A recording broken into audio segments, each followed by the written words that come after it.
What is today's date? The 11th. The 11th. If you were to use your arms to represent what today's date is, what would it look like? Touchdown! Oh, All right. I'm glad someone played along. Thank you, Audra, for being awesome. I was looking at that. I was getting out of my truck and I'm like, holy shit, today's the 11th. Today's a day for winning, right? Scoring some points, putting some things on the board. that's a good perspective. Right on. Right? It's the 11th. I mean, that should be like, we have 12 of these throughout the month. 12 of these. So we have 12 in this year. We have 12 11s. And I'm just excited for that. Like, there is opportunity for you guys to have 12 days that are literally the day themselves are a win. It's good. Points are good. I say that because I want you to win. I want you to do some pretty incredible things. And you're going to have to use that mentality of, you know what? I don't care what I got to do. I'm going to get it past that red line. So would it be okay with you if we had like a mastermind call, at least once a month, hopefully on the 11th, if it's a Zoomable day. Sometimes those 11ths will fall on the weekends. But I want to use this day as a time that we can talk about, tactics, strategies, different negotiation things that you guys can use on your deals so that we can score some points. Right on. Yeah, I like that. Like the roof thing, I like that. So I just had a buyer. They're supposed to close on the 4th. They backed out because of the roof. And it was just, they just wanted a new roof, right? They were under contract because I had a contract come up before they looked at it, fix everything. Then they took pictures with drones. They didn't pull any tiles or anything. That it needs all new roof. And so I had Spencer's here locally go out and take a look, and they're like, it doesn't need a new roof, but they still end up killing the deal over it. It was like $20,000. So kind of Mara's point. Oh yeah. Well, one thing I say, when you get roofing bids, most of the time your buyer's agents are getting a roofer to go out there and give you an estimate. What is an estimate? That's totally what this was. 100%. Yeah. An estimate is somebody going out there looking for work. It is 100% biased. There is nope, doesn't need work. No, they're out there. They're going to find something. I have never, I'm talking hundreds and hundreds and hundreds of roof inspections. Never once have I had one come back and said, nope, doesn't need nothing. They always find something. That's why I use Tom Spencer too, because in 2 years I've gotten 4 $0 bids. And I grew up with the Spencer family, and he's done a bunch of ones for us too. So when you're doing roofing as a listing agent, always combat it. Don't just fold and say, yep, what's what we're doing. Just like we've heard, use 4 or 5, 6 or 7 different companies that you trust in rotation. Do 3 at once. As a buyer's agent, what I tell my buyers, hey, we're going to have a roofer come out. It's not going to cost you anything. They're doing an estimate. So I want you to know that they're going to go out and look for something to fix. It may not need it, but they're going to find something so that they can justify why they were there. We're going to have at least 3 companies go out so that those 3 companies will give us their estimates. If 2 of them say it only needs a couple of repairs and one of them needs a replacement, now we know there's a bias there. Maybe they're just looking for the job. If all 3 of them say it needs to be replaced, then it needs to be replaced. Yeah, I just you did exactly what my buyers always do. I left the open space them all. It helps them come to it. Go ahead, Mara. Well, and real quick, these sellers talked about doing the roof ahead of time, but I just closed 2 deals where one, they didn't ask for anything. They just came in and redid the roof right after they bought, California cash. And the other one needs a re-roof, and they only asked for $780 in repairs because they wanted to be reasonable to my elderly sellers. So I was like, I told these 2 stories, you say stories sell. I'm like, well, you could replace the roof now, but they might not ask for it. So how about C? So hopefully, maybe saving them $15,000 because they did get a bid. And otherwise she's like, well, I'm not going more than half. So I was like, okay. And that's a shame. And it's unfortunate that I'm sure every other jurisdiction out there that we have coverage here has a period in the contract that allows your buyers to do inspections. Like, I know California has a certain amount of days. I don't know what it is. Joanne can tell us. I know that, you know, Colorado has some, South Carolina has some. Because every magistrate out there has provided a resource to the buyers to be able to have a time period to do it. And technically they actually have to pay for it. It's called an option fee. So you just have to educate your sellers. This may be a reason they cancel, and don't be tied to the outcome, because once we get past the inspections, then things are a little bit more greasy. We can slide through it.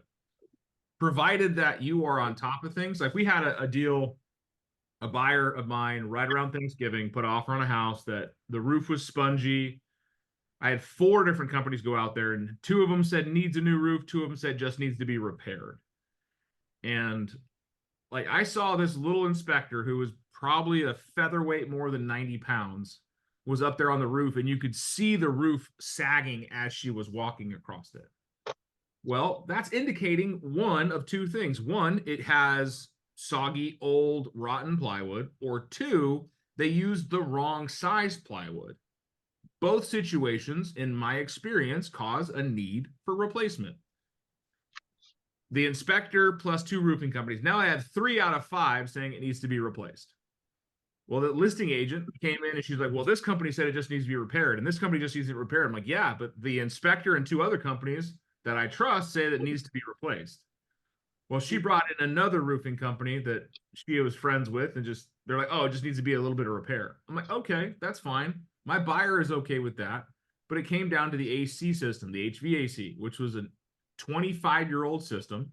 And in Arizona, they last between 15 and 20 years if they were built right. And I say that because I just spent $1,000 yesterday for a seller getting her 2-year-old system reserviced because they didn't put enough Freon in it to start with. Again, if it's done right, it should last 15 to 20 years and serviced regularly. After that, you really can't service them because the parts aren't available. So my buyer, being a first-time buyer, a little worried about the cost, those were her 2 big issues, the roof and the AC. I get it. Big ticket items. The AC was $9,500. I got her a discount through Fusion Plumbing, who I'm a friend with the owner. It was 10, almost 11 grand, but it was $9,200 if she did it with this deal. No problem.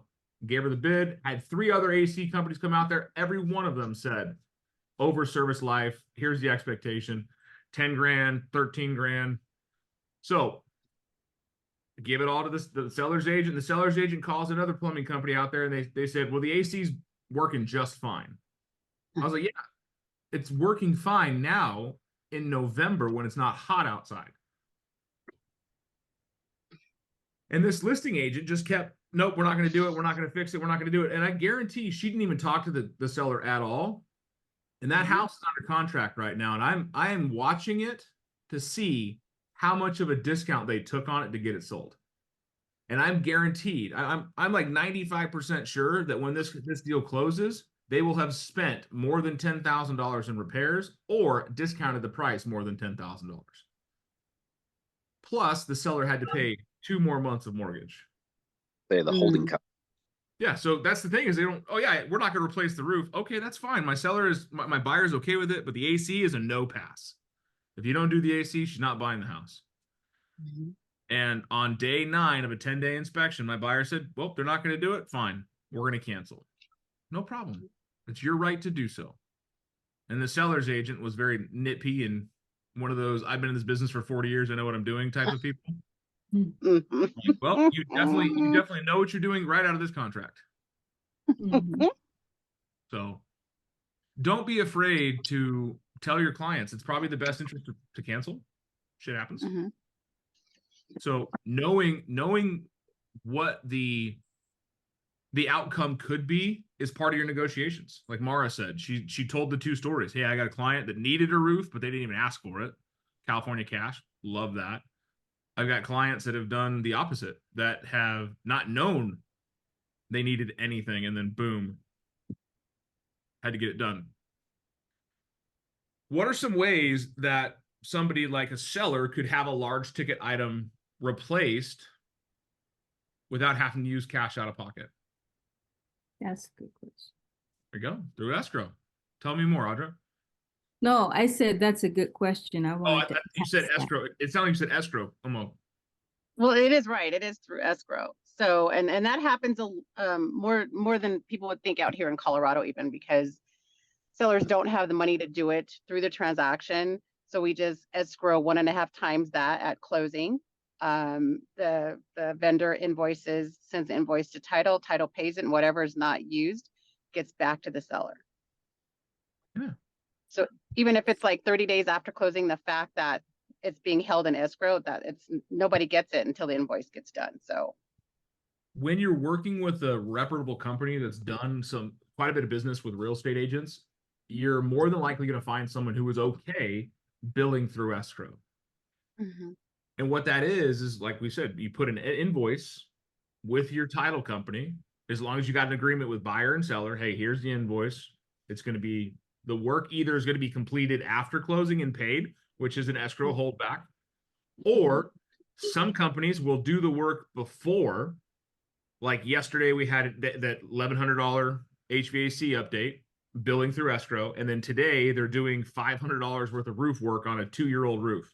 Again, they always find something that's being billed through escrow, because my seller, it's her late husband's house. She doesn't have the money to pay for all this stuff. And once they sell it, she's barely going to have money after it's sold. So I was like, hey, I'll get it billed through escrow. And even at that, I called up the companies and said, hey, we're helping an elderly lady, just lost her husband. What can you do for me on the price? Did you ever think about, you get a bid from one company? That's not the bid. You can call and work it up. I closed a deal for a friend of mine whose stepfather passed away that needed a new roof. It was $16,000 to $18,000 in the bid. And part of that was, it's 25 years old. Tile roof has never been replaced, never been maintenance. So it did need some work. It looked pretty. It just was starting to sag, and tile roofs can collapse in on themselves. We had 3 different bids. So I called the number one bid, said, hey, I've got an elderly client that passed away. His son's taking care of him from the estate. What can you do for him on the price? He doesn't have a ton of money, and we're going to do this through escrow. What can you do for us? And they gave us a $500 discount. I took that estimate, sent it to the next company and said, hey, this is the estimate we just got back from ABC Roofing. I got an elderly client that passed away. His son's taking care of it through escrow, doesn't have a whole lot of money to settle the estate after the fact. What can you do for him? Boom, they gave us another $400 off. Took that bid, sent it to the third company. Said, hey, this is the company that the buyers really wanted to use, so I used them last. Said, hey guys, I know you've done a lot of business with the buyer's agent, and they really want to use you. I can't advise my client to pay more just to use a different company. I have an elderly client that passed away. His son's taking care of it through probate, doesn't have a whole lot of money after that. I use the same line over and over and over again. And I said, hey, let me see what you can do. And you guys, I already gave them our best price, but let me take it to the manager. She came down $25 better than the other 2 $900 total discount. She came down $25 off of the 900, so a third discount. So with 3 phone calls, I was able to save the seller $925, plus he didn't have to come out of pocket to fix the roof. It was all done through escrow. I like that solution, right? Because you're providing options and value there. Have you ever had it to where the buyer ends up backing out after, let's say, a roof was done and they were supposed to be paid through the close of escrow? Yes, I have. It's kind of a concern because some companies will make the realtor liable to pay the expense. And when that happened, it's only ever happened once. When that happened, we already had a backup offer. And I was able to increase the backup offer, the cost of the roof, by saying, hey, the seller had the roof replaced already and the other buyers backed out. Now, they backed out well after the inspection period. Work had already been done. The seller had already been financially burdened by this. So now we have liquidated damages through the earnest money. So if you're doing that and you've got a buyer that's a little wishy-washy, you can also say, hey, yeah, my seller's going to replace the roof. We'll have the work done prior to escrow, but your buyer needs to increase their earnest money and make it firm. Make it go hard. Exactly. All right, Yeah, Jamie. That was going to be the other option I was thinking. Yeah, if they increase the earnest money, it goes hard. They're able to take that money to repay it. And it kind of ties in the buyer now, right? Because, dude, I just paid for a freaking roof. Of course I want to buy this house. And here's one thing: earnest money. And please, if I'm talking out of jurisdiction on and doesn't work this way in your areas, work with your coaches and your local brokerages. But in Arizona, I can talk about it's easy. Earnest money is flexible. We can do whatever we want with it. I can have earnest money be a hard factor, or earnest money is released to the seller immediately. I can make earnest money soft, meaning that it just sits in title and then gets refunded to the buyer, applied toward down payment or closing costs, whatever we do, or any mix of the two. So what you can do is if you're working with and you're the listing agent, you're working with a buyer that has a sizable earnest money, let's say it's $3,000, $4,000, $5,000, and your repair is $5,000, $6,000, and you have a company that will not pay through escrow, like let's say it's plumbing work or something that has to do with the appraisal because you have to get the work done before the appraisal is cleared, get the buyer's agent and you in the same page and say, yeah, we're going to do the work, but we're going to make the earnest money released to the seller and credited back to the buyer. Meaning that $5,000 that's sitting in title now gets released and the check gets sent to the seller that day. So that the seller now has $5,000 to go do the work. But the buyer has this $5,000 credit that's still going to hit the settlement statement, just as if this work would never have done. The difference being is now if they bail and cancel, the seller doesn't get any additional funds. However, they're not as harmed as they would have been had that money not been transferred.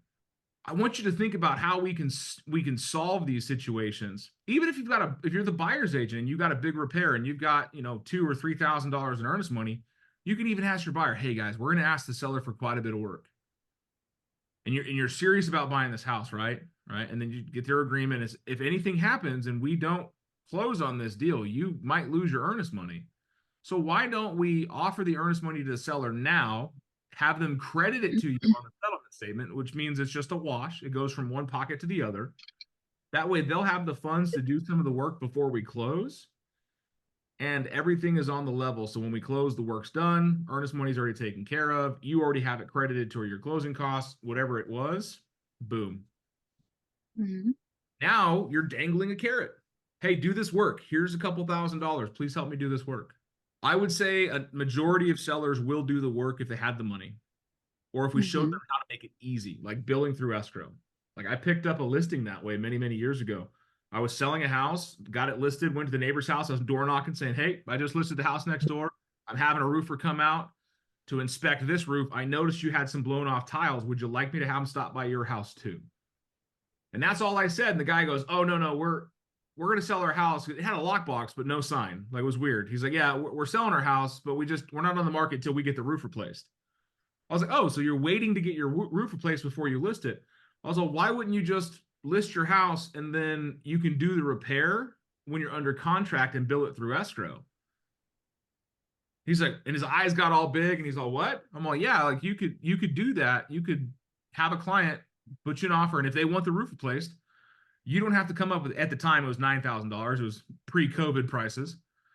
And he's all, we just don't have the money to get the roof replaced so we can go live on the market. I was like, well, why don't you just do it through escrow? His next question told me everything. Why didn't my agent tell me that? I was like, well, I'm not sure. I apologize. They hadn't told you that. I'm glad I was able to meet you. But if there's ever anything I can do, I gave him my card. I was like, give me a call. I'll have the roofer stop by too. 3 days later, he calls me up. He goes, hey, I fired my agent. I want you to sell our house. And okay, I'm on my way. And I wound up selling him over $1 million in real estate in one transaction. All because we thought, okay, how can we make this doable without that financial hitch? Bill it through escrow. You're going to have the profit. The profit has to take care of some of your deferred maintenance anyways. Let's just get it taken care of. Like the wife and I looked at a house yesterday that we're thinking about buying for another Airbnb, and it's a smaller place and it's over on the north side. It's right where we want it to be. It's a corner lot. It's cute, but the whole backyard has a really bad grade issue and it looks like it's been washed out. The roof needs to be replaced. It's got electrical issues, all this. And my wife's like, no, it's too much work. It's too much work. And in my head, I'm like, okay, I'm just going to get all of these invoices If we go under contract, I'm going to put all of those invoices in and tell the seller, hey, we'll buy your house at market value, but you're going to do all of this work and bill it through escrow or have the work done prior to closing. Just like we talked about yesterday, is coming up with creative ways of finding deals and helping people match deals. Now we're negotiating. We have to find creative ways of getting our touchdown. Yep. I think one of the big issues is the repairs, Binzer work. Do you guys call it a Binzer in California and Colorado? So ours is a buyer inspection notice seller response. That's what Binzer stands for. Mm. Ask for repair, basically. That's it. Yeah. So you guys haven't asked for repair? Yeah. So leave it to Arizona to be difficult. I was like, what's that? So what the hell is a Binzer? Well, a Binzer is just, again, a buyer inspection notice and a seller's response. We give the buyer a notice and say, hey, this is the items we disapprove, please fix them, or we're canceling the contract. And then the seller has the opportunity to respond. Yeah, that's us. Ask for repair. Ask for repair. So similar, just different. Arizona's all, oh, this contract that like 7 different states use, we're not using it. We're building our own. So do you like this? You like this idea that the mastermind are certain topics? Yes, because I Yeah. had a Yeah. question. Yes. What do you got, Audra? I had a question about my buyer needing to clean the home before, you know, the buyer moves out. My seller needed the home to, you know, be cleaned, and he said he couldn't afford it. So I'm thinking, and then he needs things hauled. So I was thinking, how can we get that done to where he doesn't have to come out of pocket? Yeah, in that situation, because those smaller deals, like the $500 for hauling and cleaning and whatever, look at the earnest money. Hey, the earnest money is going to be used, and this is an expense to the seller. And tell him, hey, my seller is in a financial straits. He wants to make sure the property is taken care of for your buyer. Let's release the earnest money to him, credit it back to the buyer. That way that they don't lose it. That way he can do all this work to make the house ready for your buyer. Okay. Present it as a win-win. Any other thoughts? Was this helpful today? Very helpful. Very. Always. Thank you. Always. We had a shit ton more engagement days like this. Some of you woke up. I'm proud of you. So let's do this again. Let's check the calendar real quick. We're gonna do calendar. We're gonna see. Okay, so unfortunately, next month, the 11th falls on a Sunday. March, it's a Monday, then a Thursday, then a Saturday. So we're going to have a couple. We'll do at least one a month around the 11th. Or if I have nothing else to talk about, we can say, hey, guys, let's have a mastermind call. Let's talk about whatever we want to talk about. Can I say something real quick? You just did. Okay. I'm going to make it quick. I promise. All right. So a year ago today, I took care of my grandma. She came in with dementia, and today was like the worst day because it's 1, 1, 1, 2, 3. And it's like the worst day. And you're like, no, it's okay. Touchdown. We're going. So it was a different mindset for me. So thank you for that. It's again, I said it the other day, the only thing that matters is the gray matter. The rest of it don't. I put my mom in the hospital again last night. It is. But you want to know something? My sister and I had a really good conversation about it this morning. It's the first time my sister and I have had a good conversation in months. It's a win. It's all about just changing your perspective. Things are Okay going to have problems. You just have to be solutions driven. Yes, ma'am. Remember this, 90% of life is not how it happens to you, it's how you respond to it. You can't control when life gives you lemons. You can respond how you need to. And that's what we train our brain. Like I said the other day, the mountain you were climbing, stop carrying it with you. Because once you get to the top, downhill, baby. But if you carry it with you, you just keep building that climb higher and higher and higher. So it's all up here, my friends. So thank you so much for being in today. All in, all day, every day. It's Thursday. Let's make something happen. I want to see some good social media posts out of you today. So tag me in the comments, send it to me, share it to me. Today should be a goal day, right? I hope someone uses that later in a team meeting. High five.